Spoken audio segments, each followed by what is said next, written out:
Hey, this is coL.Catz, and I'm being interviewed by Paperclip for mixedfruit.org. Hey guys, this is Paperclip from mixedfruit.org, and I'm joined by Katz, aka coL.Catz. Thanks for joining me today, man. Pleasure. So how are you today? What have you been up to recently? I don't know. I just woke up a little bit ago, and it was Another late start. yeah, Destiny. pretty much. I mean, Destiny just went to bed a little bit ago, so I guess Oh my god. that makes me better. So you share a house then, don't you?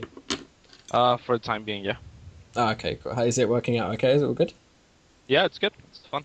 That does sound like a dangerous duo. The two of you in one house together.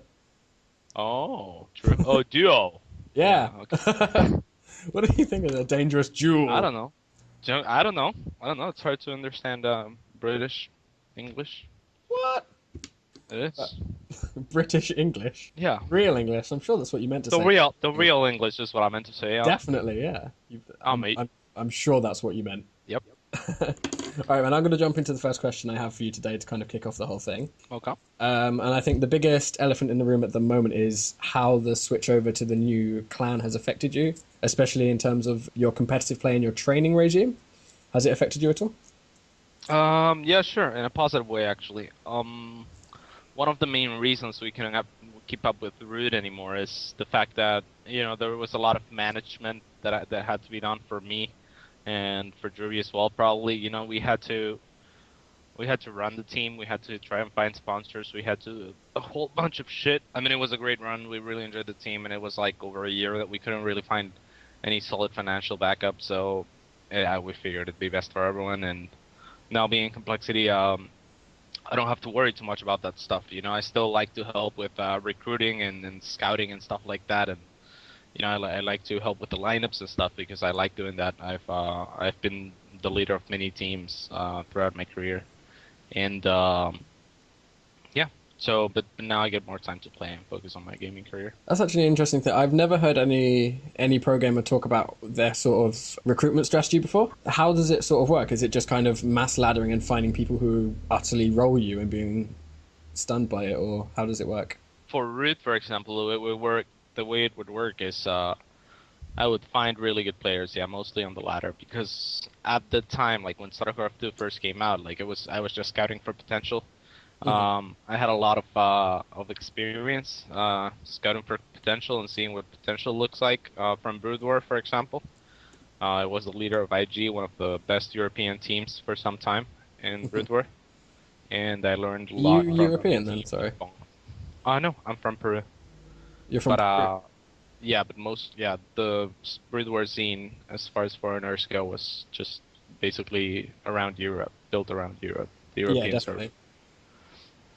And so I learned a lot from IG Bing Bong, and that's a fantastic name, man. It is, and so when StarCraft 2 came out, I just Drew and I started Root, and then we just started looking for people with potential. Like we found QXE, then Chef was already known from Brood War, but we found a lot of new talent. coL.Luck, Baba back then.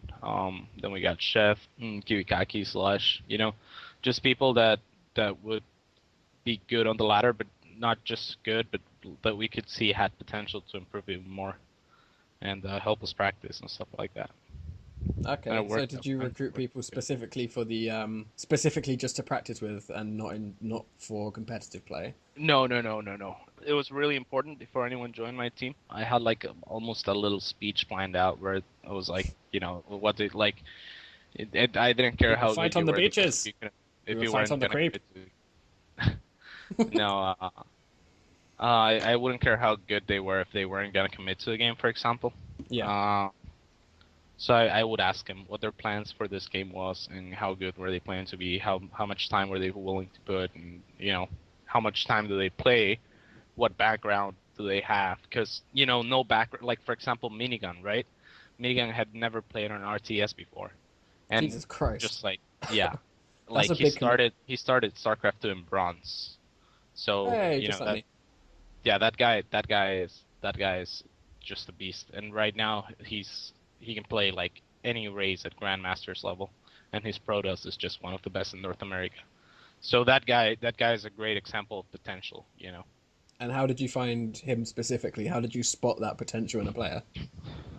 Well, Minigun took a little bit longer because when I first played him, he sucked, right? And then the next couple weeks he was a little bit better on the ladder next time, and then he was a little bit better on the ladder next time.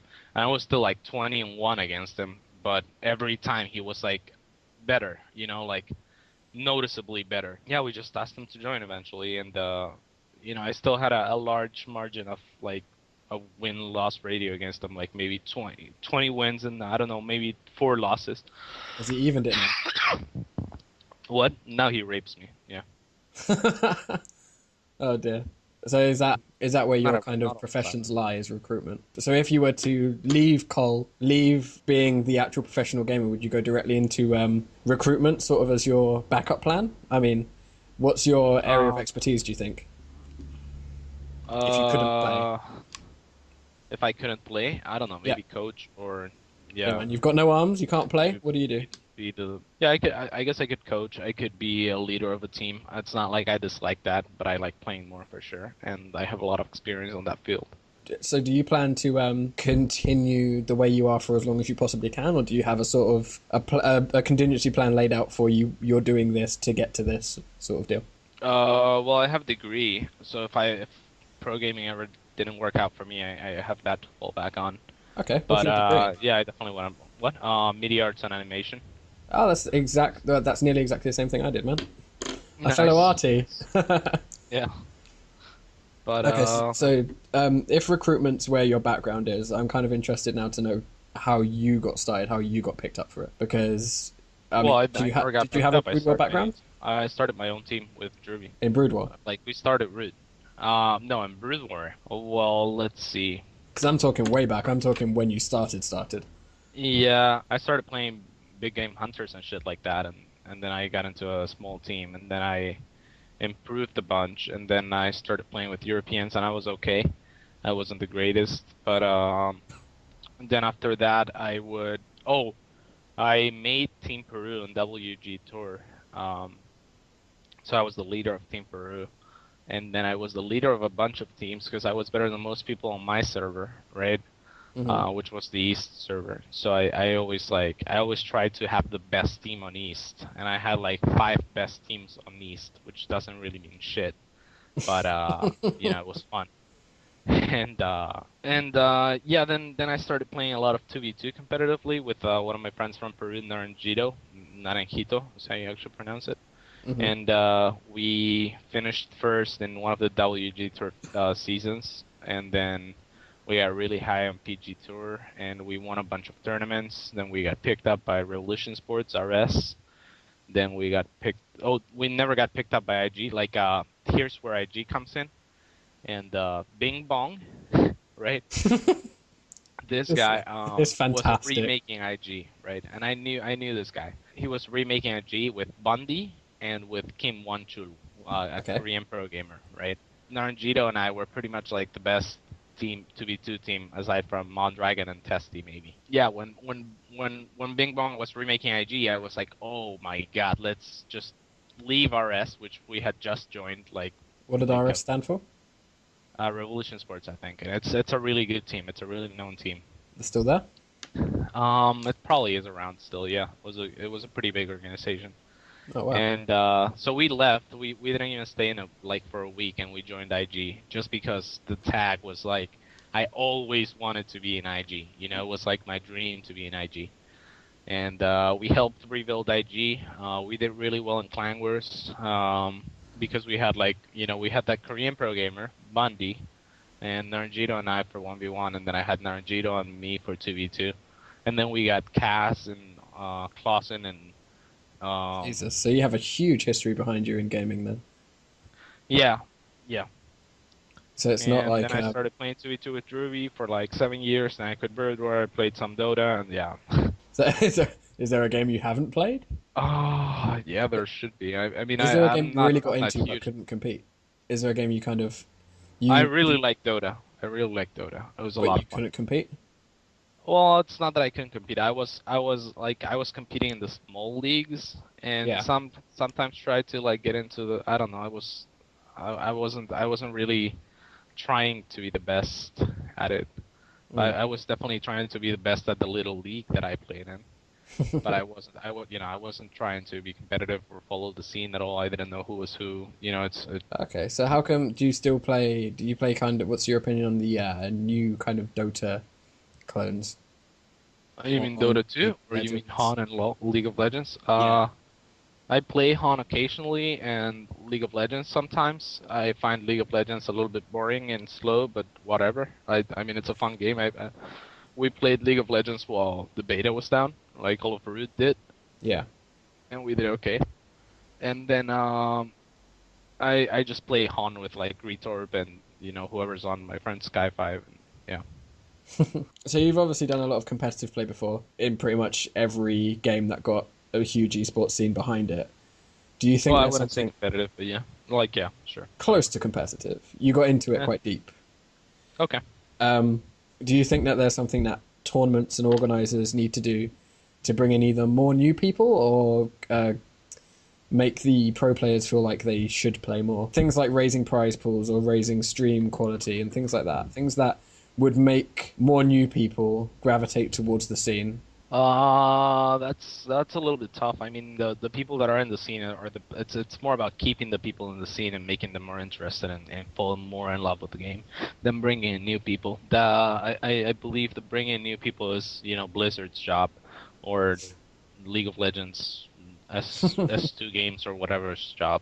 That's the you need people to buy the game first. You can't really, the people that are already there, that's the people that you're supposed to aim to catch with tournaments and advertisement and whatever. Yeah. For those people that are already into the game, I don't think price pools is a big deal. Maybe production quality. IPL was doing a great job with that. Mm. And ASL, I don't know. I like everything that's going on right now in StarCraft, to be honest. There's very little deconstructive criticism that I could give. I would like more local leagues. I've said this plenty of times. I get a lot of hate for it. Um, Why and do you yeah. get a lot of hate for it? What's the main argument people have against that? Well, I don't know if you've seen my interview or read the forums at all about this, but No. basically, the idea is if we want to grow esports in North America or in Europe or wherever, we need local people winning tournaments. You need like local stars, so to say. So Korea has all the infrastructure. Korea has everything for many, many years. They have all the support from the fans. They have all the support, the acceptance, so to say, from their community. Yeah. Being a pro in Korea is really cool, whereas being a pro here, it's not that cool. For instance, I had a couple of girls come over, like when TT1 was here, and we were talking about like, oh, so what you been doing? I was like, oh, I was just playing, and then whatever. Like I would tell them like I was playing StarCraft 2. When they leave, TT1's like, wow, do you actually tell people that you like game for a living? And I was like, yeah, yeah. I'm like, yeah, Oh you don't. dear. He's like, no, not really. It's I don't know. Like it's not.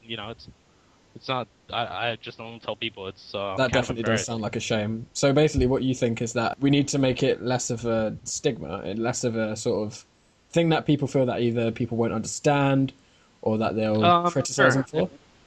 Yeah, that and in order for other countries other than Korea to be competitive, I think we need to isolate the scenes a little bit, like have international tournaments where everyone competes, Europeans, Koreans, and North Americans, whatever, but also have a lot of local leagues, so to say, you know. And when you say local, how local do you mean? Do you mean by country or do you mean Well, by I town don't or mean I city? don't mean like I don't mean like a city league because that's almost unrealistic. I mean like even just like country wise or even continent wise. Like for example, Germany has EPS, right? You know that No. EPS. Okay, so it's basically if you want to compete in it, you have to move to Germany, right? It's the same for GSL. If you want to compete in it, you have to move to Korea. Yeah. Uh, in ASL though, not to bash on them or anything, but if you want to compete in it, you have to apply and play online. And then the finals, when you're guaranteed a shitload of money, you have to fly here. So it's like, hey, you're guaranteed